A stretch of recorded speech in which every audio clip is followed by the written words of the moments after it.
समय सुरक्षा के क्या कुछ हालात हैं। कल संडे था, कल रविवार का दिन था और जो जानकारी मिल रही है पुंछ के रावलाकोट जो इलाका पड़ता है, पुंछ के सामने वाला पीओके का इलाका है, वहाँ बाग तहसील एक इलाका है, वहाँ पर रावलाकोट जेल को तोड़ा गया है और वहाँ पर 20 ऐसे प्रिजनर्स जिनमें से कईयों को 25-25 साल की सज़ा हुई थी, कईयों को 10 साल की, कईयों को 5 साल की और कई अंडर ट्रायल थे, वो वहाँ से जेल तोड़कर भाग निकल गए हैं। दरअसल जो वहाँ संतरी मौजूद था उसका रिवॉल्वर ही एक आतंकी जिसका नाम गाजी शहजाद बताया जा रहा है और कई आतंकी घटनाओं में पाकिस्तान के अंदर वो लिप्त रहा है और पाकिस्तान में पिछले साल जो है उसको अरेस्ट किया गया था और वो जेल में जो मौजूद संतरी था उसका रिवॉल्वर लेकर उसे ओवर पावर्ड करता है, उसको बंधक बनाता है और फिर वहाँ से जेल तोड़कर भागने की जो कोशिश है वो लगातार होती है और 20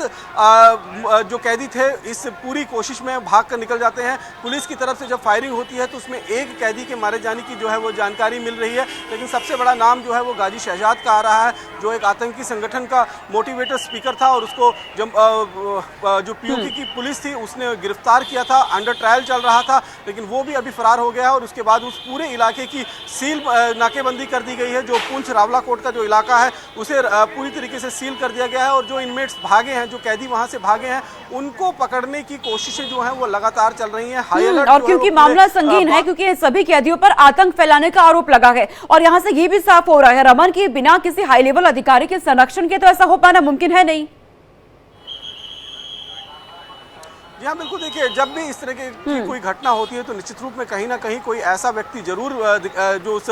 जेल प्रशासन से जुड़ा होता है जिसकी मदद से ही इस तरीके की घटना को अंजाम देने में जो कैदी होते हैं वो कहीं ना कहीं कामयाब हो पाते हैं। लेकिन अपने आप में ये बहुत संगीन मामला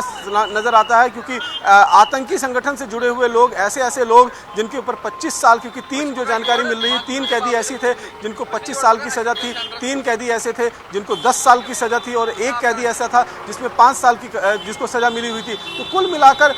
20 लोगों ने भागने की कोशिश की थी इस जेल को तोड़कर, जो रावलाकोट जेल है उसे तोड़कर, और सीसीटीवी फुटेज भी हम लगातार दिखा रहे हैं कि उस सीसीटीवी में जो कैदी भाग रहे हैं वो भी आप साफ तौर पर देख सकते हैं कि कितने फ्रीली वो, आप ये समझिए कि जेल में क्या सिर्फ एक ही संतरी मौजूद था जिसको ओवर पावर करके वो आतंकी भाग गए। तो कहीं ना कहीं प्रश्न चिन्ह जो है वो जरूर खड़ा होता है कि इस तरीके से जेल को तोड़कर वहां से आतंकियों का भाग जाना अपने आप में बहुत कई सवाल जो है वो खड़े करता है और अब इस सवाल का जवाब जो है वो पीओके की जो रावलाकोट की जेल प्रशासन है उसको कहीं ना कहीं देना पड़ेगा। जेल प्रशासन के जो अधिकारी हैं उनको फिलहाल सस्पेंड और रमन, क्योंकि ये जो जेल है जहां से ये कैदी भागे हैं ये भारतीय सीमा से 40 किलोमीटर की दूरी पर है, तो क्या भारतीय एजेंसियां और सीमा पर सुरक्षा बल अलर्ट हो गए हैं?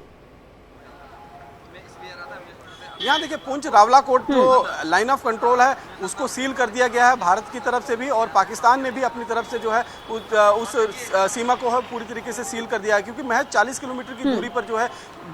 एलओसी पड़ती है और आतंकी हो सकता है भागकर इस तरफ आने की कोशिश करे, लेकिन भारतीय सेना जो है वो लाइन ऑफ कंट्रोल पर पूरी तरीके से मुस्तैद है और किसी भी कीमत पर किसी भी कैदी को इस तरफ घुसने की इजाज़त नहीं दी जाएगी। वहीं दूसरी तरफ जो पीओके की एडमिनिस्ट्रेशन है उसने भी बाग तहसील को चारों तरफ से घेर लिया है और अब इन कैदियों के और इनमें जो शामिल आतंकी थे उनको दोबारा से पकड़ने की कोशिशें जो हैं वो तेज कर दी गई हैं क्योंकि कल जब ये घटना सामने आई उस समय अंधेरा हो चुका था और अंधेरे का फायदा उठाकर और अब तलाशी अभियान को तेज कर दिया गया इन कैदियों को पकड़ने के लिए। रमन, आप इस पर नजर रखिएगा, आगे आपसे हम अपडेट लेंगे। फिलहाल बहुत शुक्रिया तमाम जानकारी हम तक पहुंचाने के लिए। इस बुलेटिन में फिलहाल इतना, एक छोटा सा ब्रेक के बाद भी खबरें जारी है। आप देखते रहिए इंडिया डेली।